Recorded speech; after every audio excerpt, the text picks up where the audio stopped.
নমস্কার বন্ধুরা, ডলির রন্ধনশালায় সবাইকে স্বাগত।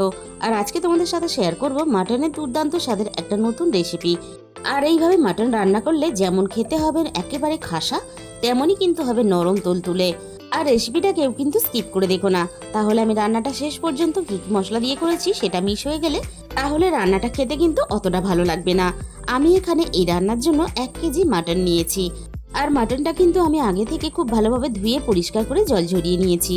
এবার আমি রান্নার জন্য রেডি করে নেব। প্রথমে আমি দিয়ে দেব স্বাদ মতো লবণ।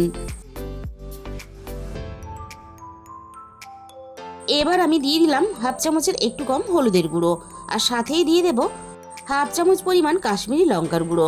কাশ্মীরি লঙ্কার গুঁড়োটা দিলে রান্নার কালারটা কিন্তু দুর্দান্ত আসবে। আর এখানে দিয়ে দেব 2 চামচ পরিমাণ কাঁচা সর্ষের তেল।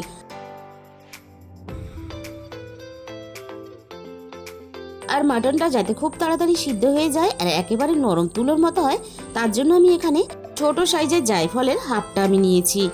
গ্রেটারের সাহায্যে আমি গ্রেট করে পুরো জায়ফলটা কিন্তু আমি মাটনের মধ্যে দিয়ে দিলাম। আর অল্প একটু জায়ফল দিলে মাটনটা এতটাই তুলতুলে নরম হবে যে মুখে দিলেই কিন্তু খাওয়ার সময় মিলিয়ে যাবে। বাড়ির বাচ্চা থেকে বড় কিন্তু সবাই দারুণভাবে খেতে পারবে। মাটনটা আমি খুব ভালোভাবে মেখে নিলাম। যতক্ষণ আমি বাকি কাজগুলো সারবো সেই সময়টুকু আমি ম্যারিনেট হতে দেব। রান্নাটা করার জন্য আমি কিন্তু এবার গ্যাসের কাছে চলে এসেছি।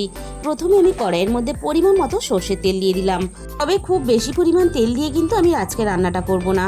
তেলের পরিমাণটা তোমরা দেখেই বুঝতে পারছো, খুব বেশি পরিমাণ তেল দিলে যে মাটন ভালো হয় তা কিন্তু না। আগে থেকে আমি মাঝারি সাইজের কয়েকটা আলু কেটে রেখেছিলাম। এবার আমি কেটে রাখা আলুগুলোকে প্রথমে ভাজার জন্য তেলের মধ্যে দিয়ে দিলাম। আর বাঙালির প্রিয় মাটনে আলু থাকবে না এটা কিন্তু হয় না, তাই আলু দেখো আমি বেশ বড় বড় টুকরো করে কেটে নিয়েছি। এবার আমি আলুর মধ্যে স্বাদ মতো লবণ আর দিয়ে দিলাম অল্প একটু হলুদের গুঁড়ো। লবণ আর হলুদ দিয়ে এপার ওপার নাড়াচাড়া করে আমি আলুগুলোকে বেশ লালচে করে ভেজে নেব। এদিকে আলুগুলো ভালোভাবে ভাজা হতে থাক, আমি এই ফাঁকে কিন্তু একটা ঝটপট মশলা বানিয়ে নেব। তার জন্য আমি একটা ছোট বাটির মধ্যে 1 চামচ পরিমাণ হলুদের গুঁড়ো নিয়ে নিলাম। আর সাথে আমি এখানে ঝালের জন্য 1.5 চামচ পরিমাণ লঙ্কার গুঁড়ো দিয়ে দেব। আর ঝালের পরিমাণটা অবশ্যই নিজেদের স্বাদ মতো ব্যবহার করবে।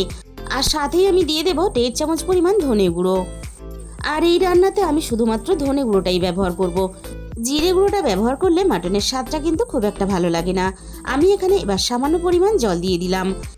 এবার আমি সমস্ত মশলা একসাথে খুব ভালোভাবে ফেটিয়ে রেখে দেব। আর এইভাবে ফেটিয়ে যদি মশলাটা আগে থেকে রেখে দেওয়া হয় তাহলে মশলাটা একসাথে জলের সাথে খুব ভালোভাবে গুলে গিয়ে মিশে যাবে আর রান্নার কালারটা দুর্দান্ত আসবে। আমি এবার মশলাটাকে একটা সাইডে রেখে দেব। আর এদিকে আমি আলুটাও কিন্তু খুব ভালোভাবে ভেজে নিয়েছি। আর মাটনের আলু কিন্তু এভাবে ঠিক লালচে করে ভাজতে হবে, তাহলে আলুটা ভিতর থেকে খুব ভালোভাবে সিদ্ধ হবে আর তার জন্য কিন্তু খেতে দারুণ লাগবে। এবার আমি সমস্ত ভাজা আলুগুলোকে কড়াই থেকে নামিয়ে নেব। আর আমি 1 কেজি মাটনের জন্য মাঝারি সাইজে 4টে পেঁয়াজ নিয়েছিলাম। আমি যেহেতু এই রান্নাটা খুব বেশি একেবারে গাঢ় করব না, বেশ একটু পাতলা ঝোল রেখে রান্না করব, তাই কিন্তু এখানে পেঁয়াজের পরিমাণটা কম দিলাম। আর মাটন পাতলা ঝোল রেখে রান্না করলে পেঁয়াজের পরিমাণ কিন্তু কম দিতে হবে। পেঁয়াজের পরিমাণটা বেশি দিলেই কিন্তু গ্রেভিটা অনেকটা গাঢ় হয়ে যাবে। আমি পেঁয়াজটাকে নাড়াচাড়া করে মিনিট 2 মতো ভেজে নিয়েছি। এবার আমি পেঁয়াজের সাথে ম্যারিনেট করা মাটনটাকে দিয়ে দিলাম। আর প্রথমেই কিন্তু আমি আদা রসুন বা মশলা কোনোটাই কিন্তু ব্যবহার করব না। পেঁয়াজের সাথে মাটনটাকে আমি নাড়াচাড়া করে মিনিট 10 মতো এইভাবে একটু কষিয়ে নেব। এতে মাটনের ভিতরে যে জলটা আছে সেটা টেনে যাবে। এতে খুব তাড়াতাড়ি যেমন সিদ্ধ হয়ে যাবে তেমন কিন্তু খেতেও দারুণ টেস্টি হবে। আমি মিনিট 10 মতো খুব ভালোভাবে নাড়াচাড়া করে কষিয়ে নিয়েছি। এবার আমি এখানে পরিমাণ মতো আদা রসুন বাটা দিয়ে দিলাম। এবার আমি আদা রসুন বাটার সাথে মাটনটা আরও মিনিট 10 মতো কষিয়ে নেব। আর মাটন যত ভালোভাবে প্রত্যেকটা মশলার সাথে কষাবে রান্নার স্বাদ কিন্তু তত বেশি ভালো হবে। আর এইভাবেই কিন্তু প্রত্যেকটা মশলার সাথে অনবরত নাড়াচাড়া করে কষাতে হবে। এবার আমি রান্নার মধ্যে আগে থেকে যে আমরা মশলাটাকে রেডি করে রেখেছিলাম সেই মশলাটাকে আমি দিয়ে দিলাম। আর সাথেই আমি মশলার বাটি ধুয়ে অল্প একটু জল দিয়ে দেব। এবার আমি গ্যাসের ফ্লেমটা মিডিয়ামে রেখে অনবরত এইভাবে নাড়াচাড়া করে বেশ কিছুটা সময় নিয়ে কষাতে থাকবো। মাটন এইভাবে বেশ কিছুটা সময় নিয়ে কষালে তবেই কিন্তু রান্নার স্বাদ, গন্ধ আর কালার তিনটেই কিন্তু সমানভাবে দুর্দান্ত হবে। আর এইভাবে যত কষাবে মাটনের থেকে তেলটা বেরিয়ে আসবে আর তার জন্য টেস্টটা কিন্তু আরও বেশি বেড়ে যাবে। মাটনটা আমি 30 মিনিটের মতো খুব ভালোভাবে কষিয়ে নিয়েছি। এবার আমি এখানে আগে থেকে দুটো মাঝারি সাইজের টমেটো পেস্ট করে রেখেছিলাম, টমেটো পেস্টটা আমি দিয়ে দিলাম। তবে তোমরা চাইলে টক দইও ব্যবহার করতে পারো, তবে আমার মনে হয় মাটনের টক দইয়ের থেকে টমেটো পেস্ট করে দিলেই রান্নাটা খেতে বেশি ভালো লাগে। আমি আরও মিনিট 5-এর মতো সব কিছু একসাথে নাড়াচাড়া করে খুব ভালোভাবে আরও একটু কষিয়ে নেব। আর মাটন থেকে দেখো সুন্দরভাবে কিন্তু তেলটা আলাদা হয়ে গেছে। আর কষানোটা দেখে তোমরা বুঝতেই পারছো কতটা সুন্দরভাবে কষানো হয়েছে। ঠিক কিন্তু এইভাবেই মাটনটাকে কষিয়ে নিতে হবে। এবার আমি ভেজে রাখা আলুগুলোকে এখানে দিয়ে দেব। আর বন্ধুরা, তোমরা এই মাটনের আলু খেতে কে কে পছন্দ করো অবশ্যই আমাকে কিন্তু কমেন্টের মাধ্যমে জানিও। আমার কিন্তু মাটনের এই আলু খেতে দুর্দান্ত লাগে। আর আলু মাটন সব কিছুতে যেহেতু লবণ দেওয়া আছে, তাই কিন্তু আমি রান্নাতে এখন লবণটা আর ব্যবহার করব না। এবার আমি আলুটা সব কিছুর সাথে নাড়াচাড়া করে আরও মিনিট 5-এর মতো একটু কষিয়ে নেব। আর মাটনের সাথে আলু দিয়ে এইভাবে যতক্ষণ না কষানো হবে, আমার মনে হয় রান্নাটা সম্পূর্ণ হলো না। আমি সব কিছু একসাথে নাড়াচাড়া করে খুব ভালোভাবে একসাথে কষিয়ে নিয়েছি। এবার আমি রান্নার মধ্যে প্রয়োজন মতো জল দিয়ে দেব।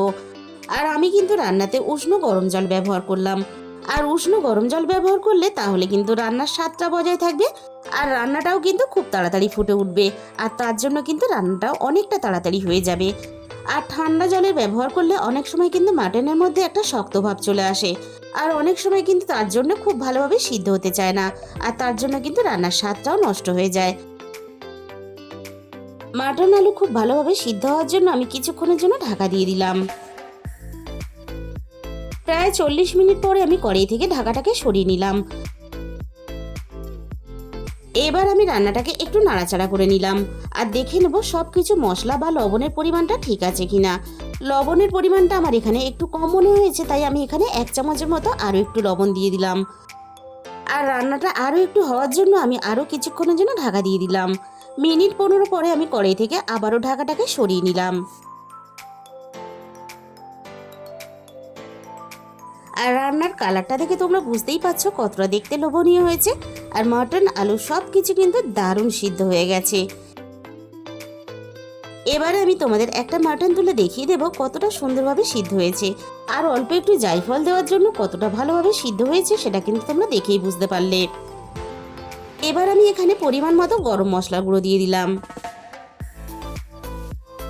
আর বন্ধুরা, এইভাবে জায়ফলের গুঁড়ো দিয়ে কখনো যদি মটন রান্না করে না থাকো, তাহলে কিন্তু অবশ্যই একদিন হলেও তোমরা ট্রাই করে দেখো। তোমরাও কিন্তু ঠিক এরকম নরম তুলতুলে মাটনের রেসিপি বানিয়ে নিতে পারবে। তাহলে বন্ধুরা, আজকের এই রেসিপিটা ভালো লাগলে ভিডিওতে একটা লাইক করে দিও, আর নিজেদের বন্ধুদের মধ্যে শেয়ার করে দিও। আর যে সমস্ত নতুন বন্ধুরা এখনো পর্যন্ত আমার চ্যানেলটাকে সাবস্ক্রাইব করোনি, এরকম নতুন নতুন রেসিপি পেতে আমার চ্যানেলটাকে সাবস্ক্রাইব করে পাশে থাকা বেল আইকনটা ক্লিক করে অল করে দিও। তাহলে আমি যখনই কোনো নতুন রেসিপি আপলোড করব, সবার আগে তোমার কাছে পৌঁছে যাবে। আর তোমাদের মূল্যবান সময় দিয়ে আমার এই রেসিপিটা শেষ পর্যন্ত দেখার জন্য তোমাদের সবাইকে অসংখ্য ধন্যবাদ। আজকে তাহলে এই পর্যন্ত, দেখা হবে অন্য কোনো নতুন রেসিপির সাথে।